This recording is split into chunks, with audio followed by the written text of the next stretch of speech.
home in a little place called the internet. The internet is somehow land that belongs to no one. I mean, obviously it isn't land, but it is a proper noun with a capital letter, and it's a real place, otherwise, where have we all been for the last few months? Nowhere? That can't be right.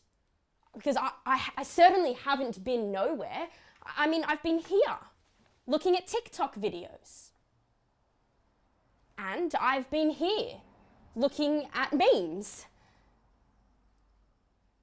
Obviously, these sites aren't owned in the sense that, well, someone purchased the domain, but it's not as if they're authored in the sense that anyone really knows or cares about who produced the content. I mean, just look at the way you reference videos on the Harvard referencing system.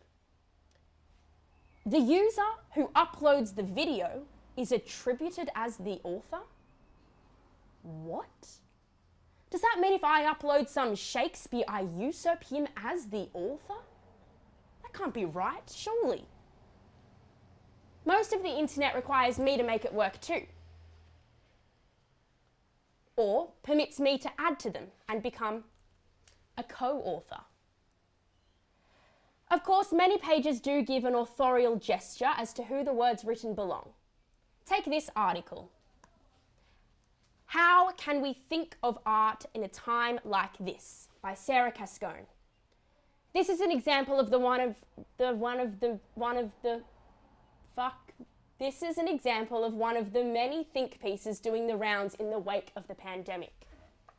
Answering the titular question might require a return to what we mean by the elusive idea of art in the first place. Perhaps some semblance of an answer can be found in the pragmatist philosophy of John Dewey.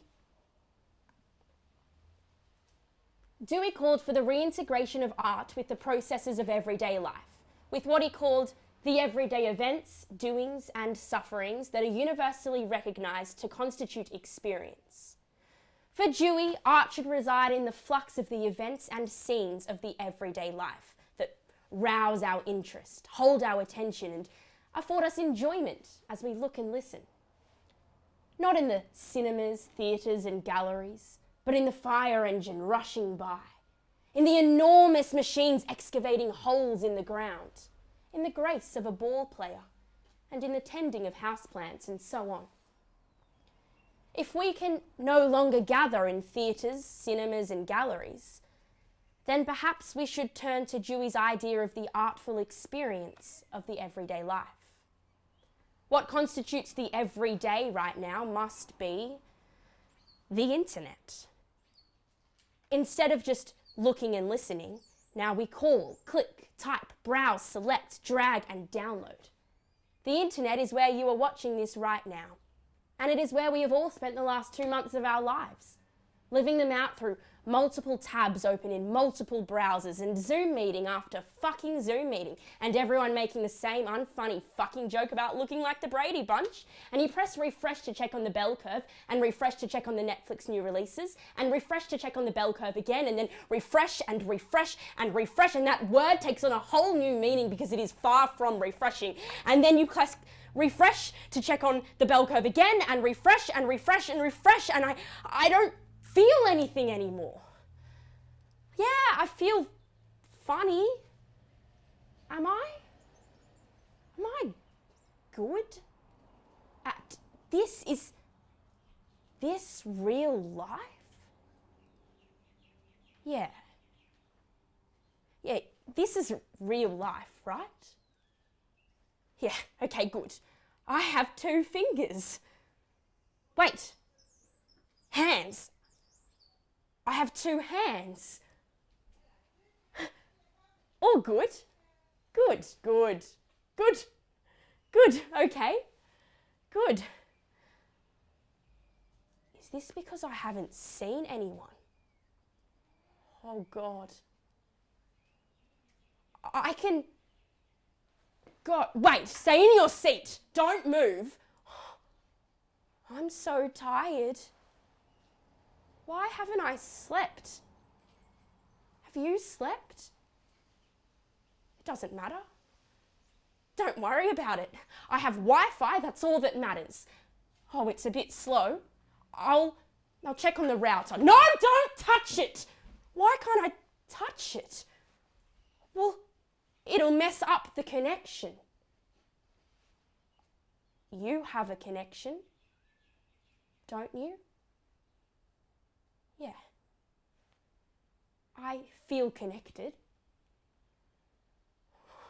Why is this happening to me? It's okay, bud.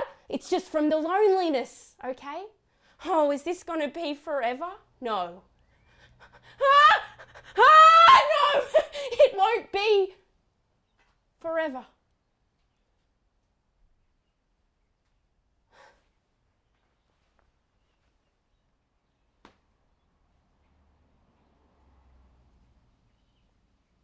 I think that's it.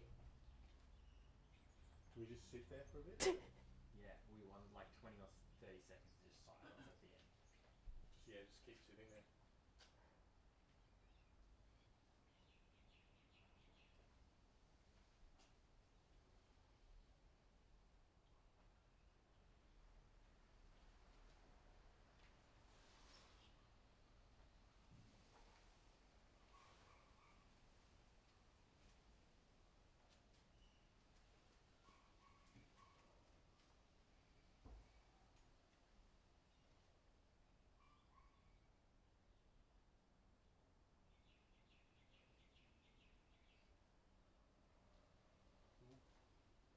And cut.